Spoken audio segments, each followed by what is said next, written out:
আগামীকাল চমক দেওয়া একাদশ নিয়ে মাঠে নামতে পারে বাংলাদেশ। সেক্ষেত্রে একাদশে আসতে পারে এক বা একাধিক পরিবর্তন। কাল ম্যাচ হবে ঢাকার মিরপুরে, তাই বদলে যাবে অনেক সমীকরণ। অন্যদিকে বৃষ্টিতে ম্যাচ না হলেও সিরিজ জিতবে টাইগাররা। আরো বিস্তারিত থাকছে প্রতিবেদনে। প্রথম টি-20তে এক রোমাঞ্চকর জয়, এরপর দ্বিতীয় ম্যাচ ভেসে গিয়েছে বৃষ্টিতে।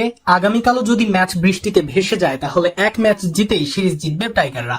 তবে মিরপুরের উন্নত ড্রেনেজ সিস্টেমে ম্যাচ অন্তত মাঠে গড়ানোর সম্ভাবনাই বেশি। নিউজিল্যান্ডের বিপক্ষে প্রথম ম্যাচ জিতলেও আগামীকাল শেষ ম্যাচে একটি পরিবর্তন এনে আরো শক্তিশালী একাদশ সাজাতে পারে টিম ম্যানেজমেন্ট। আগের ম্যাচে জয় পেলেও পারফরমেন্সে কিছু ঘাটতি থাকায় অলরাউন্ডার তানজিম হাসান সাকিব বাদ পড়তে পারেন। তার জায়গায় একাদশে সুযোগ পেতে পারেন আব্দুল গফফার সাকলাইন। তরুণ পেসার ঘরোয়া ক্রিকেটে ধারাবাহিক পারফরমেন্স করে দলে জায়গা করে নিয়েছেন। বিশেষ করে ডেথ ওভারে তার নিয়ন্ত্রিত বোলিং আর শেষ দিকে ব্যাটিং টিম ম্যানেজমেন্টের আস্থা অর্জন করেছে।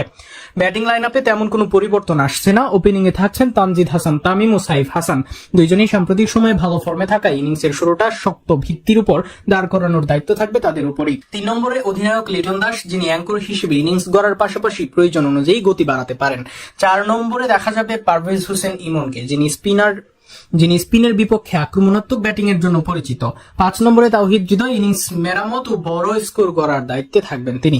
ফিনিশিং এর দায়িত্বে থাকবেন শামীম হোসেন পাটোয়ারি, যিনি শেষ দিকে দ্রুত রান তোলার সক্ষমতা রাখেন। স্পিন বিভাগে শেখ মাহিদি হাসান ও রিশাদ হোসেনের উপরই আস্থা রাখছে দল।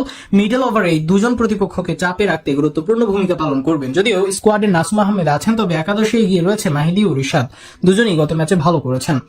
পেস আক্রমণে আব্দুল গফফার সাকলাইনের সঙ্গে থাকবেন শরীফুল ইসলাম। বামহাতি এই পেসার তার ভ্যারিয়েশন দিয়ে প্রতিপক্ষ ব্যাটারদের সমস্যায় ফেলতে সক্ষম।